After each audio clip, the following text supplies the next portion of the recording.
제가 이 집에 들어온 지도 벌써 10년이 넘었어요. 남편이 먼저 떠나고 혼자 사는 게 괜히 무섭고 허전해서 아들 도윤이 부부가 함께 살자고 했을 때 참 고마웠죠. 그땐 정말 서로 잘 지내면 아무 문제 없을 줄 알았어요. 생활비 받는 날만 아니었다면요. 그날도 며느리 지연이가 현관에서 카드를 정리하고 있더군요. 제가 조심스럽게 말을 꺼냈어요. 지연아, 이번 달 생활비 좀. 지연이가 딱 한 번 저를 보더니 입술을 꾹 다물고 말하더라고요. 어머니, 이번 달도 또 필요하세요? 그 말투가요. 정말 아무 감정 없이 기계처럼 툭 던지는 느낌이었어요.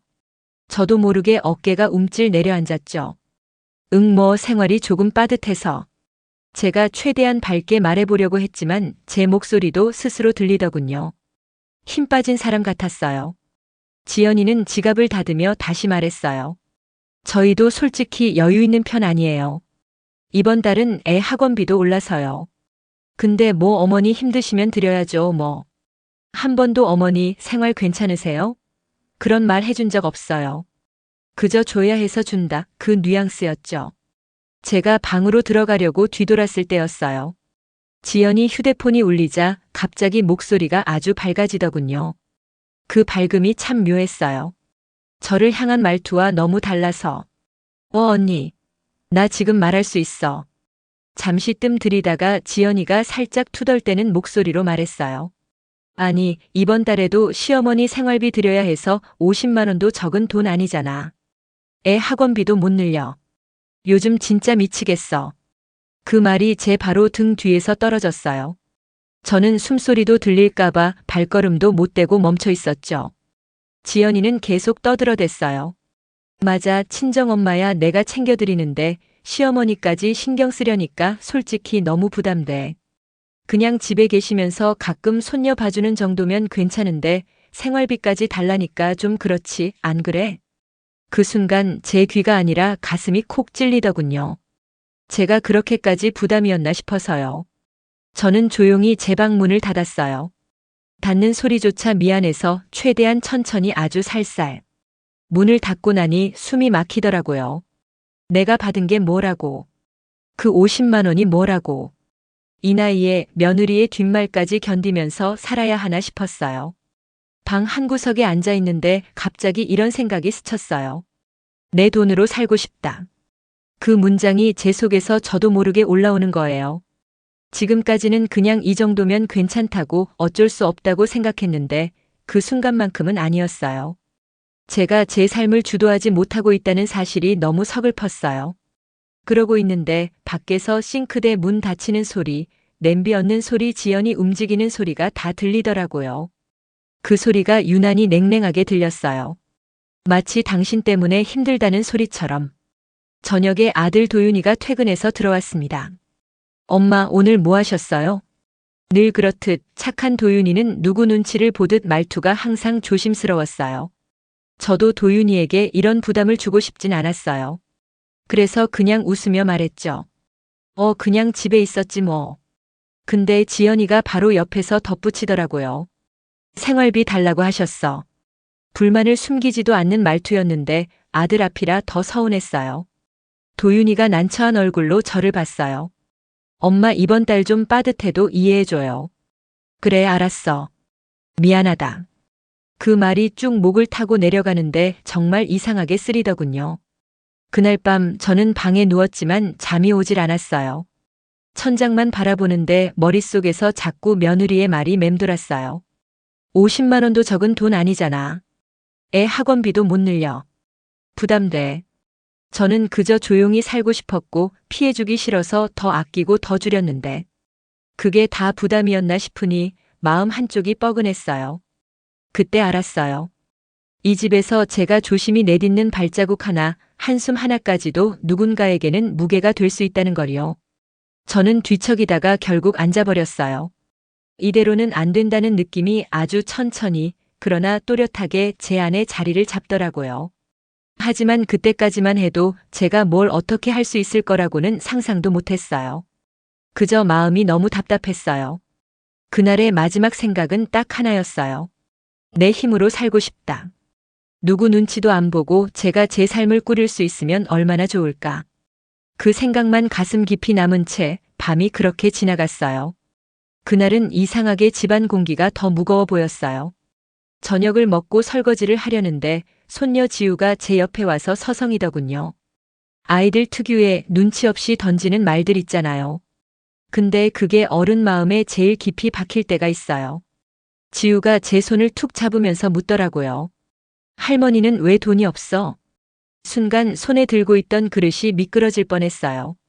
지우는 아무 악의 없이 물은 건데 저는 그 말이 너무 낯설고 또 너무 아프더군요. 제가 웃어보려고 했어요.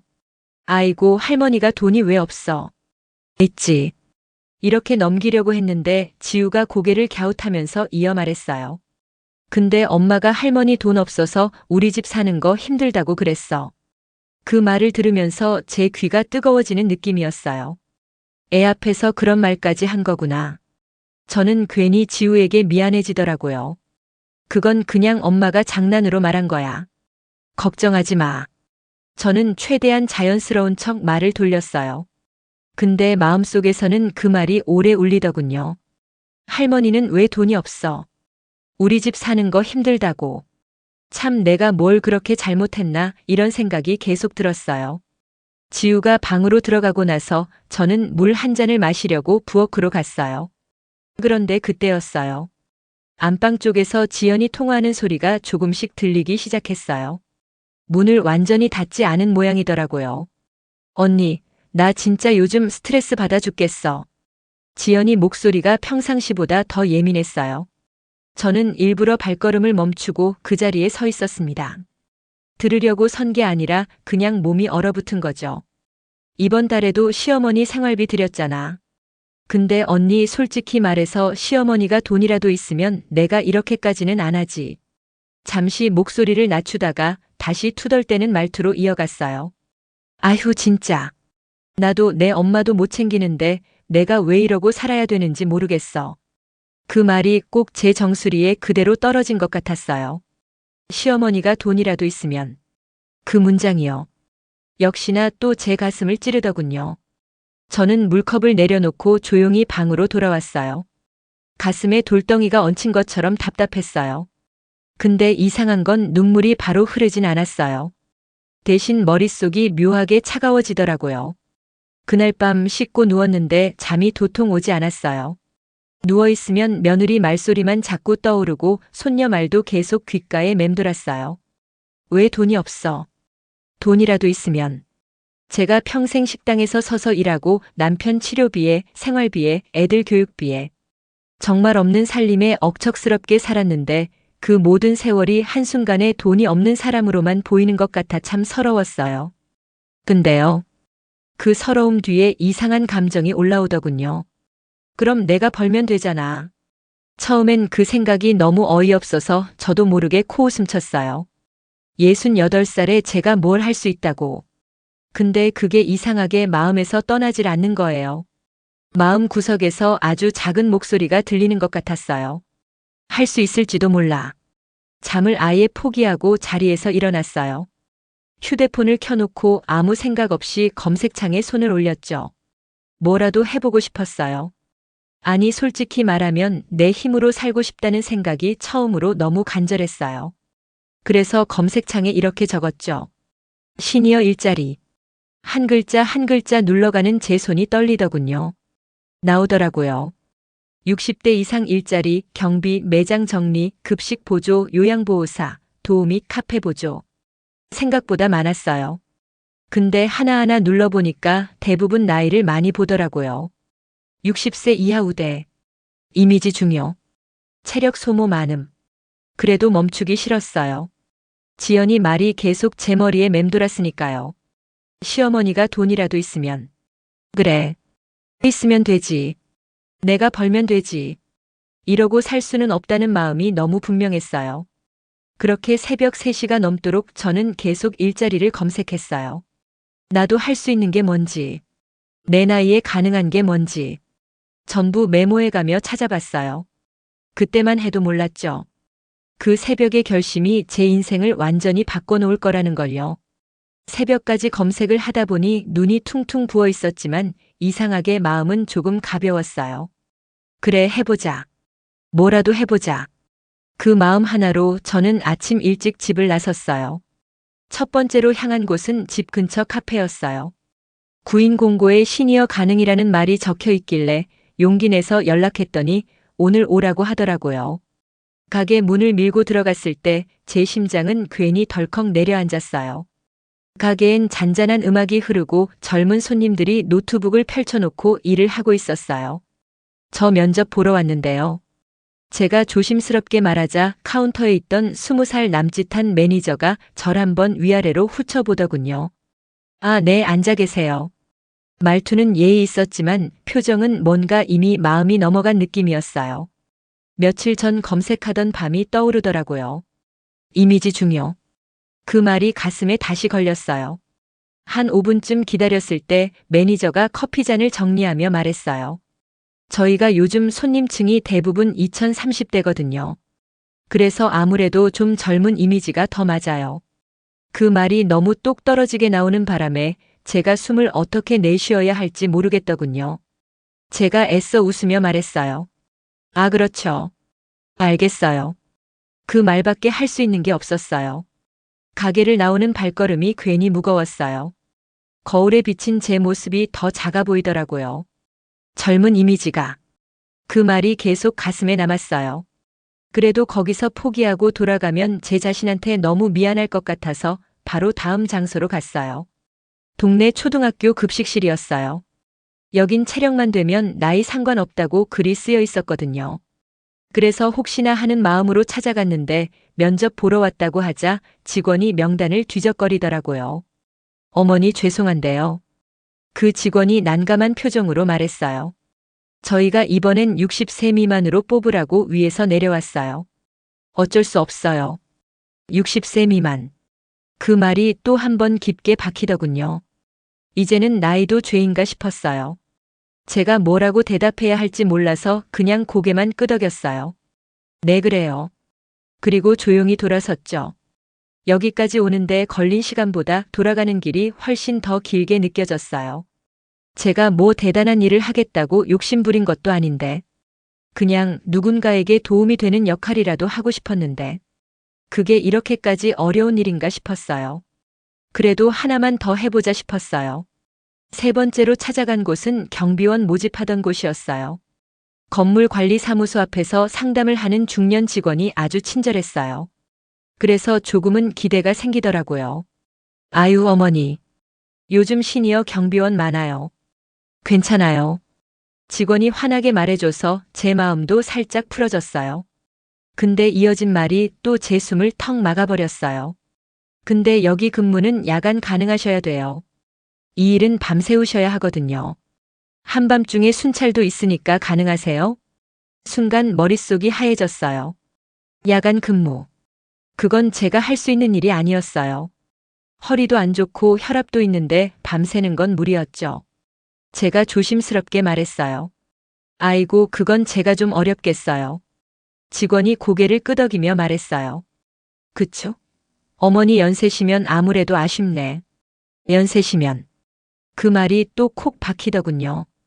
일자리가 아쉬운 건 저인데 왜 제가 계속 죄송해야 하는 사람처럼 느껴지는지 그게 너무 슬펐어요. 관리사무소 문을 나와 버스 정류장까지 걷는데 허공만 보고 걸었어요. 아무 생각도 안 나더라고요. 생각이 많은 게 아니라 그냥 머릿속이 텅 비어버린 거죠. 버스에 올라서 창가에 앉았는데 갑자기 눈물이 주르륵 흐르더라고요. 터지는 것도 아니고 한 방울씩 조용히. 누가 보면 그냥 바람 때문에 흐른 것처럼 보일 정도로. 창밖을 보면서 이런 생각이 들더군요. 내가 이렇게까지 못난 사람인가? 내 나이가 그렇게 큰 잘못인가? 괜히 제 자신에게 미안해졌어요.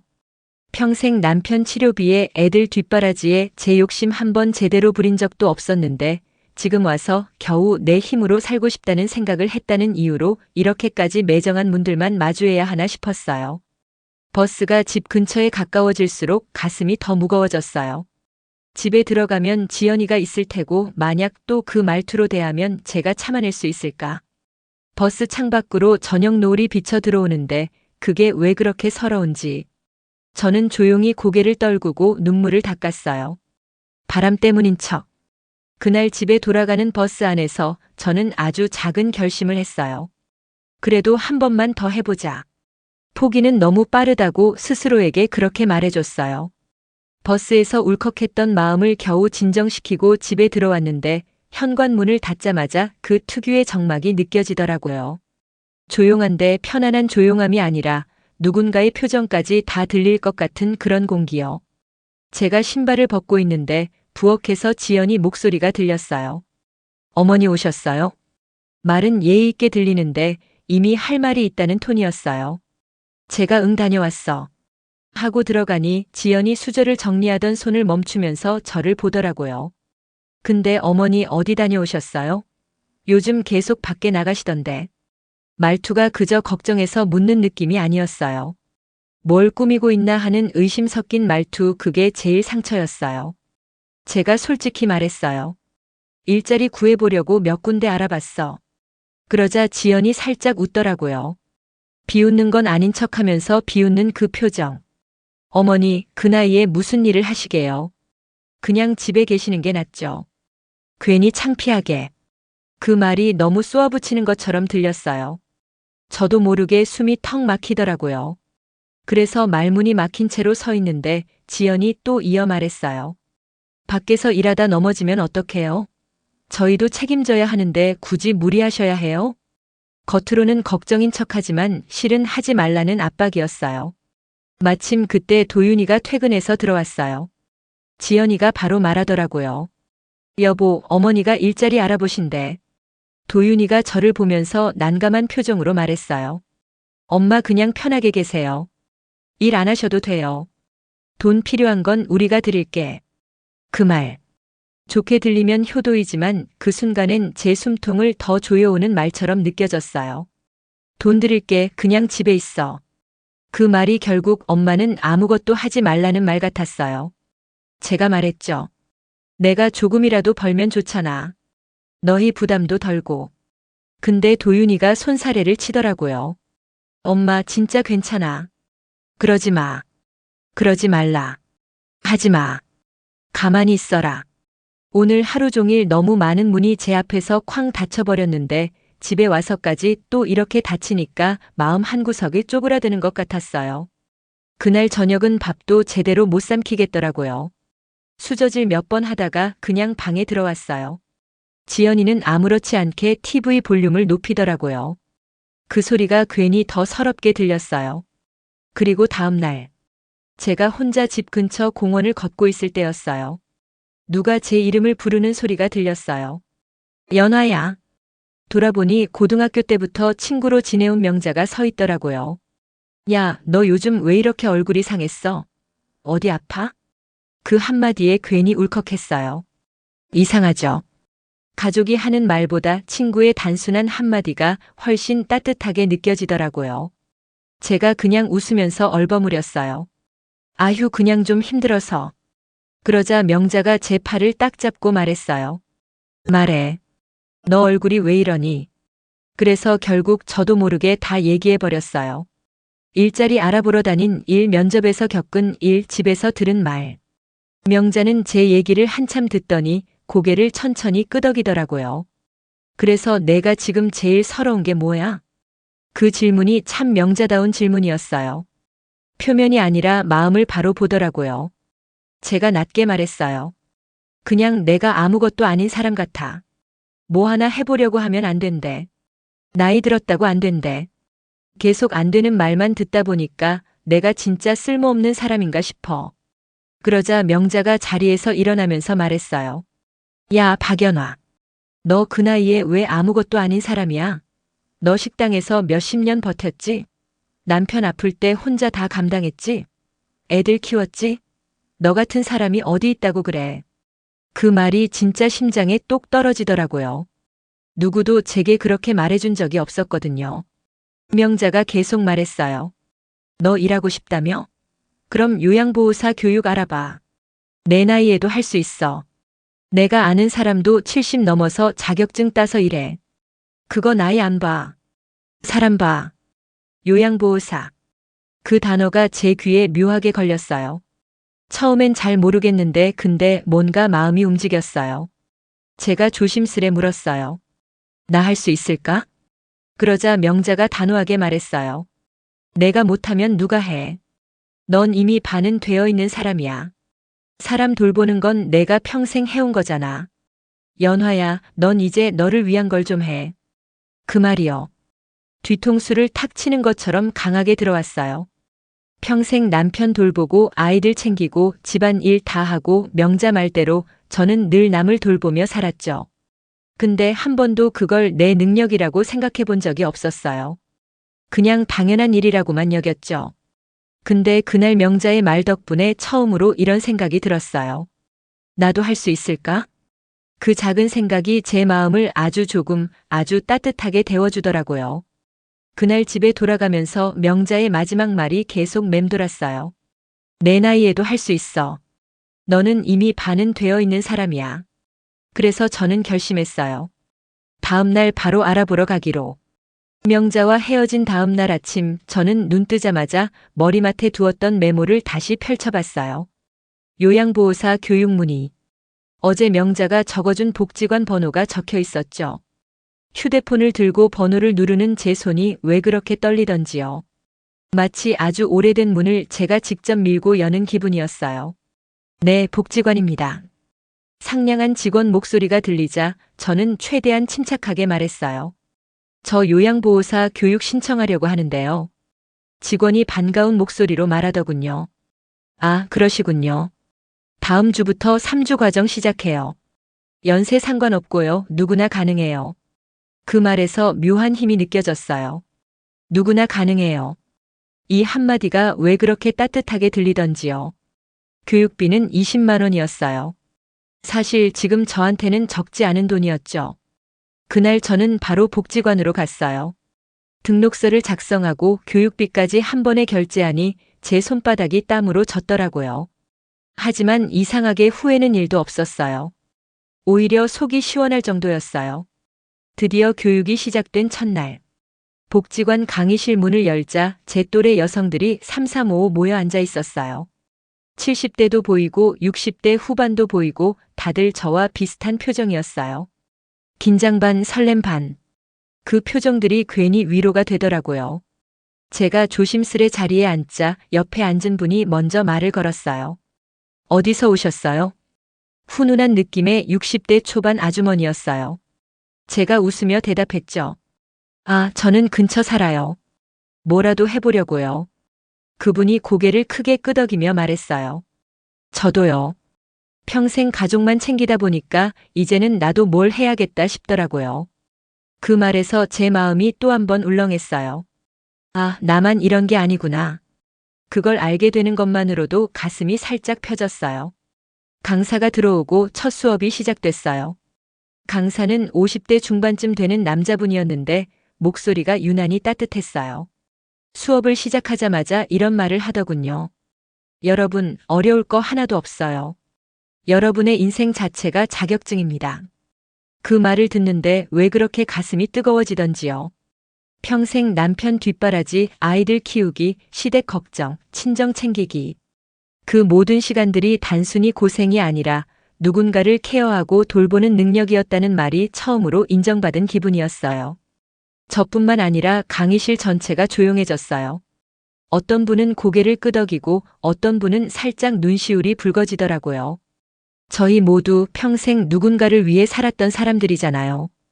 그 한마디가 우리를 다 꺼내준 느낌이었어요. 수업은 기본 위생부터 노인 돌봄 자세, 응급 상황 대처법까지 차근차근 이어졌어요. 강사가 어려운 내용을 던지지 않고 이야기처럼 설명하니 귀에 쏙쏙 들어왔어요.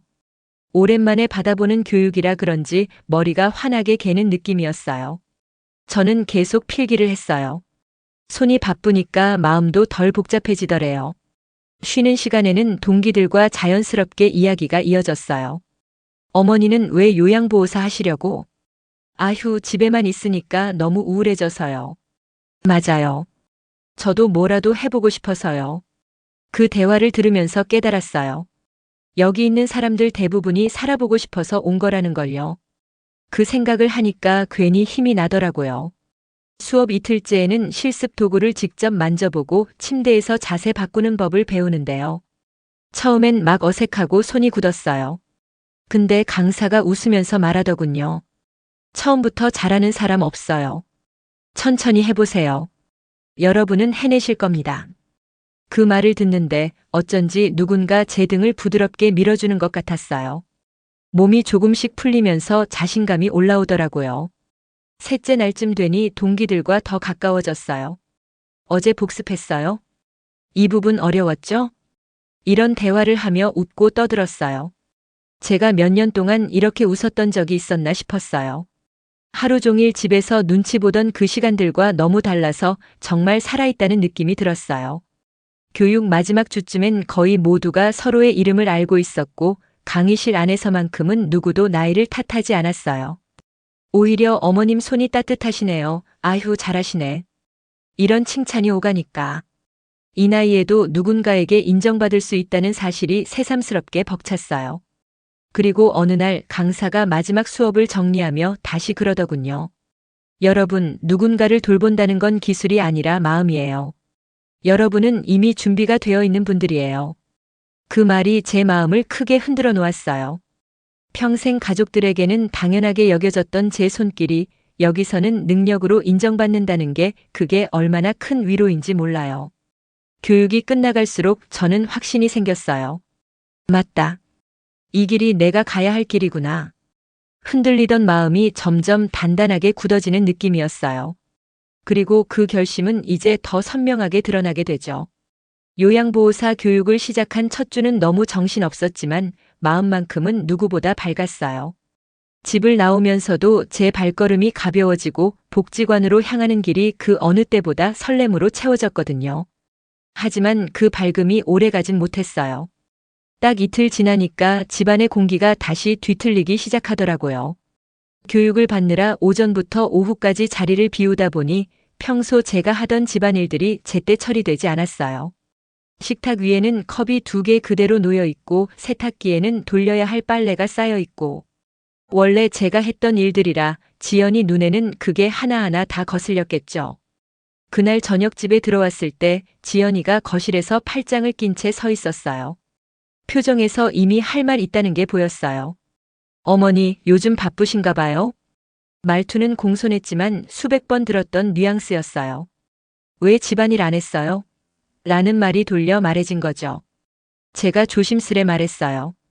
아, 교육이 있어서. 하루가 좀 길었네. 그러자 지연이는 눈썹을 살짝 찌푸리며 말하더라고요.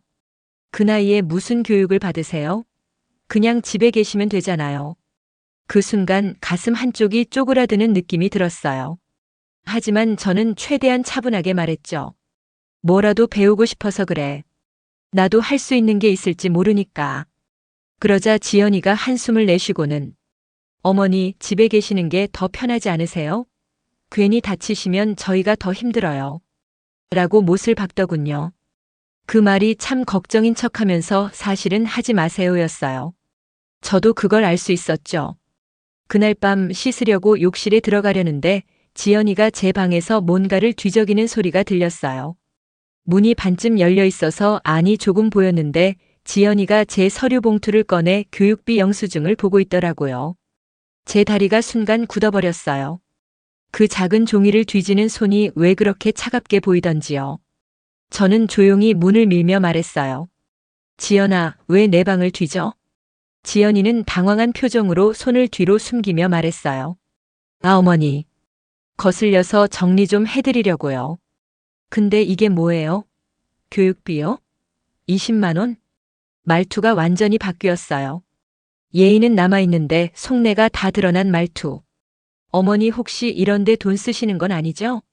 괜히 쓸데없이 돈 낭비하시면 안 돼요. 저희도 지금 많이 힘들어요.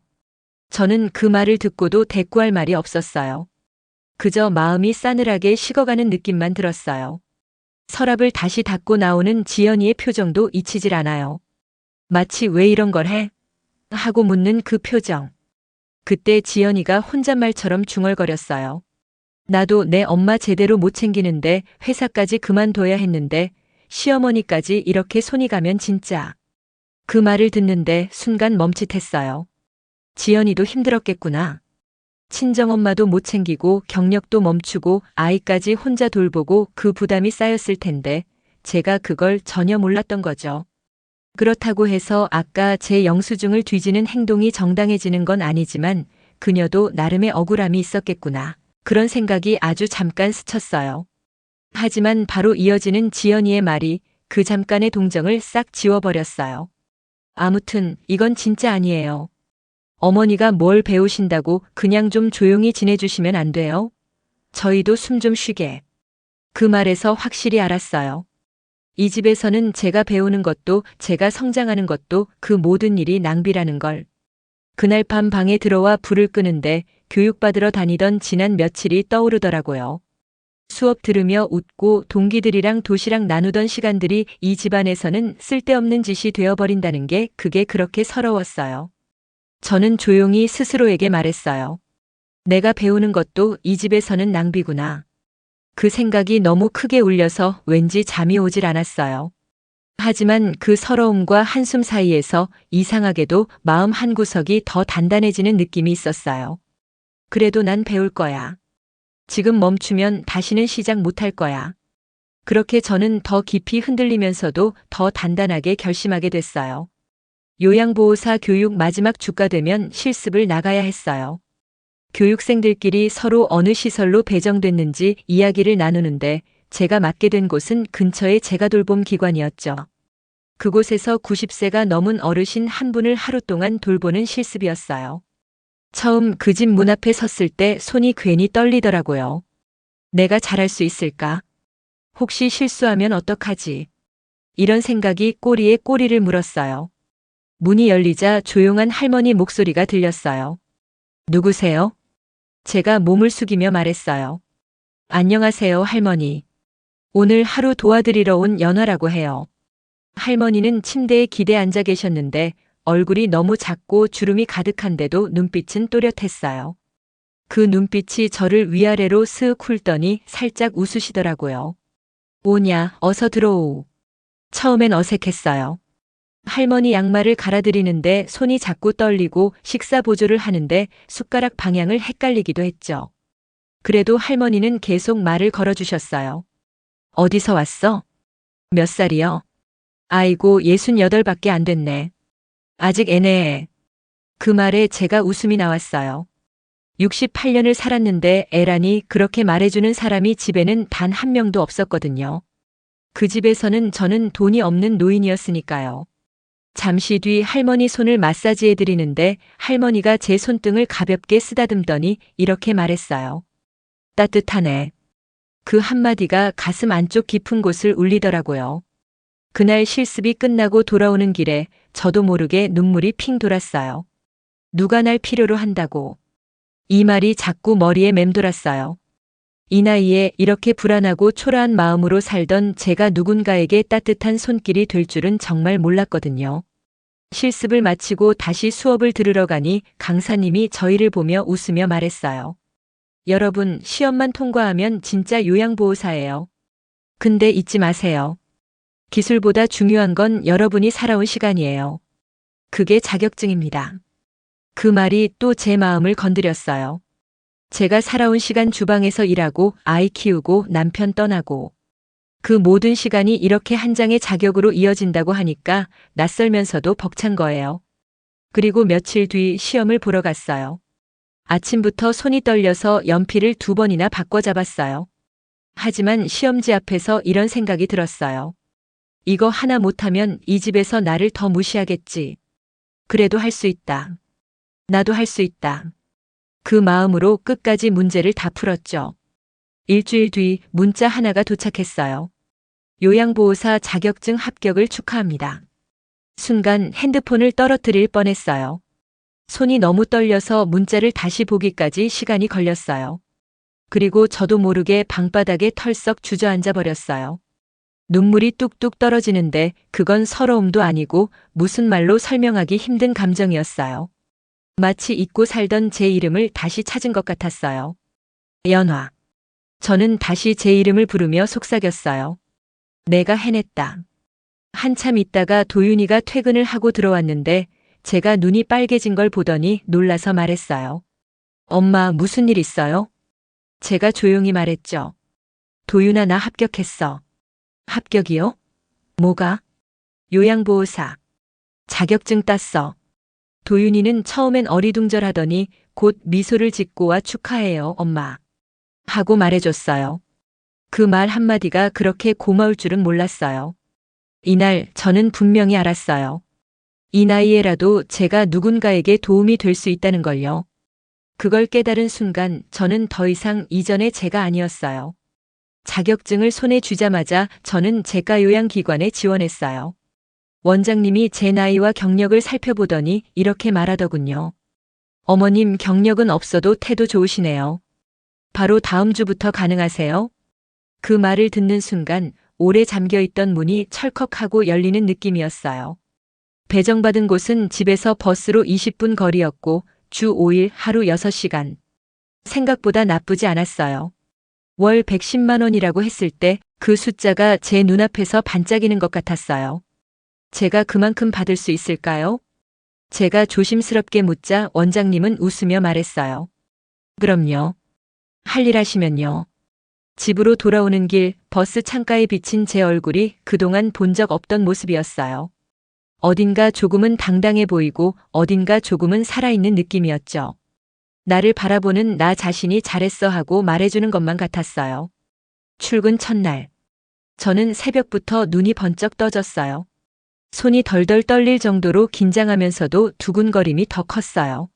마치 예전 식당 주방 첫 출근을 하던 젊은 날에 제가 다시 돌아온 것 같았어요.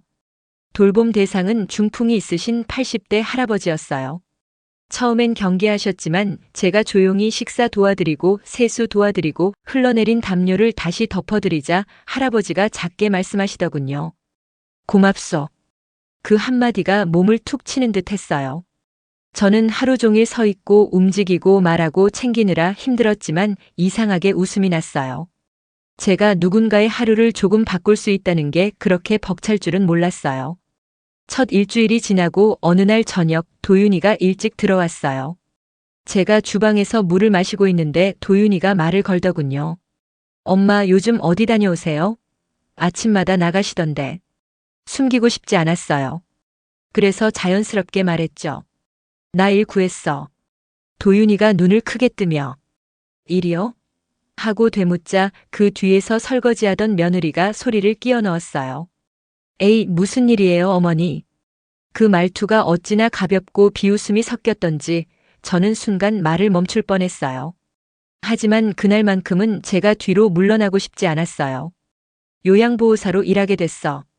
제가 정확히 또박또박 말하자 며느리가 입꼬리를 올리며 말하더군요. 악어기요? 뭐 잘하실 수 있겠네요. 칭찬인지 비꼼인지 구분도 안 되는 어투였지만 이상하게 저는 흔들리지 않았어요. 내가 해낸 건데. 누가 뭐라 해도 이건 내 일인데. 그 생각이 마음속에서 조용히 자리를 잡고 있었어요. 얼마 뒤 문자로 월급 입금 알림이 왔어요. 통장에 찍힌 110만이라는 숫자를 보는 순간 숨이 턱 막히더라고요. 제가 번 돈이 제 손으로 벌어들인 돈이 10년 만에 다시 제 통장에 들어온 거였어요. 그 자리에서 조용히 입술을 깨물었어요. 울고 싶기도 하고 웃고 싶기도 하고 별의별 감정이 다 올라왔어요. 내가 해냈구나. 정말 해냈구나. 그날은 일부러 늦게 집에 들어갔어요. 오랜만에 편의점에서 삼각김밥 하나를 사서 벤치에 앉아 먹었어요. 그 짧은 시간이 누구 눈치 보지 않고 앉아있는 그 순간이 저에게는 선물이었어요. 집에 돌아오니 손녀 지우가 달려와 제 목에 팔을 감더군요. 할머니, 오늘도 일했어? 제가 웃으며 응하고 대답하자 지우가 말했어요. 할머니 멋있다. 그 말이 또 제 마음을 흔들었죠. 누군가에게 아무 조건 없이 저를 멋있다고 말해주는 사람이 있다는 게 얼마나 큰 힘이 되는지 그날 처음 알았어요. 그저 저는 제 힘으로 벌어온 첫 110만 원을 보듬으며 속으로 조용히 말했어요. 연화야, 여기까지 오느라 정말 수고했다. 요양보호사 일을 시작한 지 어느덧 2달이 지나갈 무렵이었어요. 몸은 조금씩 익숙해지고 있었고 마음은 이전과 비교할 수 없을 만큼 단단해지고 있었죠. 그날도 할아버지를 돌보고 집으로 돌아오는 길, 저는 머릿속에서 같은 말이 계속 맴돌았어요. 이제는 말해야겠다. 이제는 정말 내 힘으로 살고 싶다고. 저녁이 되자 가족들이 모두 식탁에 모였어요. 도윤이는 피곤한 얼굴로 젓가락을 들고 있었고 지우는 숙제하다 말고 달려와 제 옆에 앉았어요. 며느리는 한쪽 눈으로 TV를 보며 반찬을 옮기고 있었죠. 그 풍경은 늘 같았지만 그날만큼은 제 마음이 유난히 묵직했어요. 한 숟가락 두 숟가락 뜨다가 저는 조용히 젓가락을 내려놓았어요. 말을 꺼내는데 시간이 걸렸지만 입술은 이미 결심을 알고 있더라고요. 그래서 천천히 그러나 또렷하게 말했어요. 도윤아, 지연아, 이번 달부터 생활비 안 받을게. 순간 식탁 위 공기가 조용히 멈췄어요. 지우도 젓가락을 들다가 멈췄고 도윤이는 눈을 크게 뜨고 며느리는 짧게 숨을 들이키는 게 느껴졌어요. 아들이 먼저 말했어요. 엄마 갑자기 왜요? 생활비 때문에 너무 부담 느끼셨어요? 그 말투에서 불안함이 느껴졌어요. 저를 걱정해서가 아니라 지금까지의 익숙한 구조가 바뀌는 것에 대한 두려움 같았어요. 며느리는 입꼬리로는 억지로 미소를 짓는 척했지만 눈빛은 완전히 굳어 있었어요. 저는 그 속에 깔린 감정을 정확히 알 수 있었어요. 왜 갑자기? 뭔가 달라진 건가? 경계와 당황, 그 두 가지가 섞인 눈빛. 그래서 다시 한번 말했어요. 그동안 고마웠어. 덕분에 잘 지냈어. 근데 이제는 내가 벌어서 살 수 있을 것 같아. 그 순간 며느리 얼굴이 딱 굳어버렸어요. 웃는 척 하려는 듯 입꼬리가 살짝 움직였지만 눈빛은 무슨 말이야 지금 하고 말하고 있었죠. 한참을 말이 없더니 결국 이렇게 말하더군요. 어머니 갑자기요? 아직 적응도 안 되셨을 텐데 너무 무리하시는 거 아니에요? 그 말투. 겉은 걱정하는 척하면서 속은 조금도 기뻐하지 않는 말투. 저는 그걸 바로 알아챘어요. 하지만 그런 눈빛에도 흔들리고 싶지 않았어요. 지우가 뜬금없이 소리를 질렀어요. 할머니 대박. 저도 모르게 웃음이 나더라고요. 그 아이의 말이 이 집에서 유일하게 순수한 응원 같았어요. 도윤이는 젓가락을 내려놓고 제 얼굴을 한참 보더니 엄마 진짜 괜찮아요? 힘든 일 아니에요? 하고 물었어요. 아들 얼굴에 있는 걱정과 놀람이 저를 괜히 또 울컥하게 만들었지만 저는 고개를 살짝 저으며 말했어요. 힘들지. 근데 내가 하고 싶어서 하는 거야. 며느리가 말없이 물컵을 치워넣으며 아주 작게 중얼거렸어요. 저는 들리지 않는 척했지만 선명하게 들렸어요. 갑자기 왜 저럴까? 순간 마음 한쪽이 싸하게 식었지만 이제는 달랐어요. 그 말에 상처받아 움츠러드는 제가 아니었어요. 제가 번 돈으로 제가 산 신발, 제가 산 교통카드, 제가 산 점심. 그 모든 것이 제 마음을 지탱해주고 있었어요. 저는 다시 한번 말했어요. 이제는 나도 내 힘으로 살아보고 싶어. 그러니까 이제 생활비는 더 이상 신경 쓰지 마. 말을 끝내고 나니 가슴 한가운데 묶여있던 큰 매듭이 풀려나가는 느낌이었어요. 누군가에게서 받는 사람으로만 살던 제가 처음으로 내가 책임지는 사람이 된 순간이었으니까요. 지우가 제 손을 꼭 잡으며 말했어요. 할머니 멋있어. 저는 그 말이 그렇게 고마울 줄은 몰랐어요. 그 작은 손이 제 마음을 꼭 잡아준 것 같았어요. 그 아이의 높은 목소리 덕분에 그 무거운 공기가 조금은 풀렸어요. 하지만 저는 여기서 끝내고 싶지 않았어요. 단지 생활비를 끊겠다는 선언에서 끝나는 건 마치 이 집에서 관계를 끊는 느낌처럼 들릴 수도 있으니까요. 그래서 저는 이어서 이렇게 말했어요.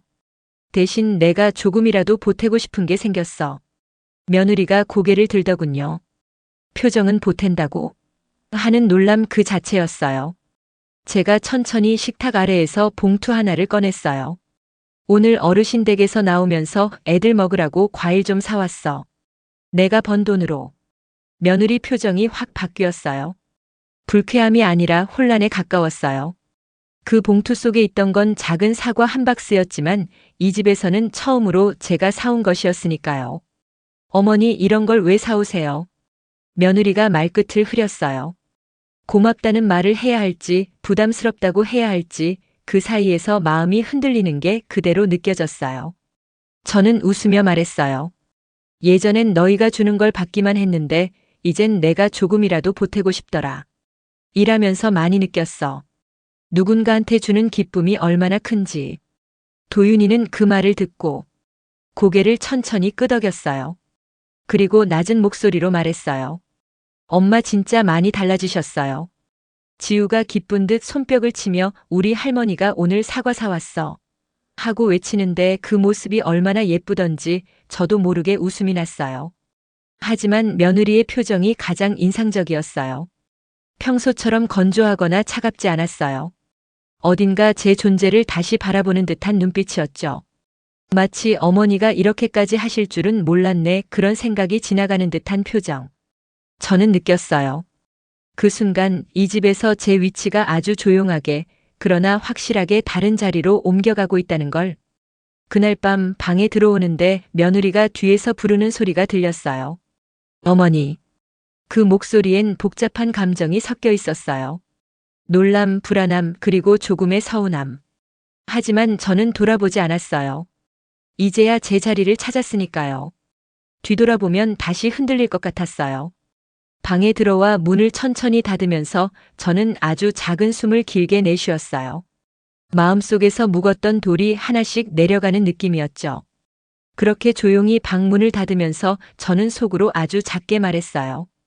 그래, 연화야. 오늘 정말 큰 한 걸음 내딛었다.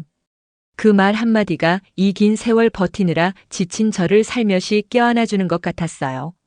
그리고 그날 밤 저는 평소보다 훨씬 따뜻한 잠을 잤어요. 마치 제 인생이 이제 막 다시 시작되는 것처럼요. 생활비를 스스로 끊겠다고 선언한 지 어느새 3개월이 흘렀어요.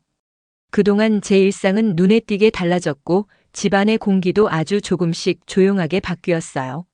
누가 먼저 달라졌다고 말하긴 어렵지만 분명한 건 저라는 사람이 예전처럼 작아져 있지 않다는 거였어요. 아침이면 제일 먼저 일어나요. 일하러 가기 전 커피 한 잔을 마시며 오늘 갈 어르신이 좋아할 말이 뭘까, 어떤 이야기를 들어드릴까. 그런 걸 생각해요. 이런 여유가 제 인생에 찾아올 줄은 정말 몰랐어요. 일터에서도 저는 많이 익숙해졌어요. 어르신이 제 손을 잡으며 오늘도 와줘서 고맙소. 그렇게 말할 때마다 제가 이 집에서 받았던 말들과는 전혀 다른 온도가 느껴졌어요. 한 달에 한 번 월급이 들어오는 날이면 저도 모르게 가슴이 두근거려요. 통장에 찍힌 숫자보다 그걸 제가 벌었다는 사실이 더 큰 힘이거든요. 그 변화는 집에서도 자연스럽게 드러났어요. 하루는 일이 끝나고 집으로 들어가는데 손에 작은 쇼핑백이 들려 있었어요. 지우가 좋아할 색연필 세트였죠. 저는 그걸 숨기지도 않고 그대로 식탁 위에 올려두었어요. 지우가 먼저 발견하고 눈이 동그래져서 외쳤어요. 할머니, 이거 뭐야? 내 거야? 제가 웃으며 말했죠. 응. 너 학교에서 열심히 하잖아. 이거 할머니가 벌어서 산 거야. 지우의 입이 와하고 크게 벌어졌어요. 그 아이는 정말 솔직했어요. 할머니 돈 생겼어? 그 질문이 이상하게 마음 울리더라고요. 저는 지우의 머리를 쓰다듬으며 조용히 말했어요. 응. 할머니가 이래서 벌었어. 앞으로는 너 좋아하는 거 가끔 사줄 수도 있어. 그 말에 지우가 제 목에 안기면서 할머니 최고! 라고 했는데 그 순간 눈물이 핑 돌았어요. 이제야 정말 가족 안에서 나로 서 있는 것 같았으니까요. 며느리도 예전과는 조금 달라졌어요. 표정이 부드러워지고 말투도 전처럼 날카롭지 않았어요. 하루는 제가 주방에서 물을 마시고 있는데 며느리가 조심스레 다가와 말했어요. 어머니, 요즘 일 정말 괜찮으세요? 힘들면 말씀 좀 하시고요. 제가 잠시 멈춰서 며느리를 바라보니까 그 눈빛이 예전 같지 않았어요. 어딘가 존중과 미안함이 섞여 있는 눈빛이었어요. 저는 부드럽게 말했어요. 괜찮아. 힘은 들지만 내가 하고 싶어서 하는 거니까. 며느리는 그 말에 가볍게 미소를 지으며 말했어요. 어머니가 이렇게까지 하실 줄 몰랐어요. 그 말이 참 오래 남더라고요. 마치 처음으로 제가 하찮은 노인이 아니라 스스로 삶을 만들어가는 사람으로 보인다는 뜻 같았어요. 며칠 뒤에는 이런 일도 있었어요. 가스요금 고지서가 나왔는데 며느리가 조심스럽게 말했어요. 어머니, 이번 달 가스요금이 좀 나왔더라고요. 제가 내려고 했는데. 제가 바로 말을 끊었어요. 이번 달은 내가 밭낼게. 며느리는 분명히 놀랐어요. 입이 조금 벌어지고 말문이 막히는 표정. 하지만 기분 나쁜 놀람이 아니라 어딘가 안도와 감사가 섞인 표정이었어요. 그 작은 변화들이 우리 가족의 분위기를 조금씩 바꿔갔어요. 저도 이 집이 더 이상 눈치 보는 공간이 아니었어요. 제가 제 인생을 채워나가며 조금씩 이 집에도 따뜻한 자리를 만들어주는 느낌이었어요. 그리고 어느 주말 친구 명자와 오랜만에 카페에서 만났어요. 명자는 저를 보자마자 환하게 웃으며 말했어요. 야, 연화야. 얼굴이 완전 달라졌어. 저는 수줍게 웃으며 말했어요. 나 요즘 참 좋아. 몸은 힘든데 그게 고통이 아니라 내 하루를 채우는 느낌이야. 명자는 제 손을 꼭 잡았어요. 그래. 내가 내 인생을 다시 찾은 거야. 그게 얼마나 큰일인지 알아? 돈 때문이 아니라 내 존엄을 찾은 거라고. 그 말에 저는 잠시 커피잔을 내려놓고 창밖을 바라봤어요. 바람이 천천히 스쳐 지나가고 햇빛이 따뜻하게 길을 비추는데 그 풍경이 제 마음하고 너무 닮아 있었어요. 68살. 늦었지만 저는 드디어 제 인생을 찾았어요. 돈이 전부는 아니지만 이 돈이 제 존엄을 지켜주는 힘이었어요. 그 한 문장이 제 마음 깊은 곳에서 잔잔하게 퍼져나갔어요. 그리고 저는 알았어요. 이제야 비로소 제가 나답게 사는 삶을 시작했다는 걸. 오늘도 40 이후 사람 공부와 함께 해주셔서 감사합니다. 이 이야기가 여러분 마음에 작은 울림이 되었다면 좋아요와 구독 그리고 알림 설정 부탁드립니다. 다음 시간에는 또 다른 인생의 이야기로 당신의 하루의 따뜻한 동행이 되어 드릴게요. 감사합니다.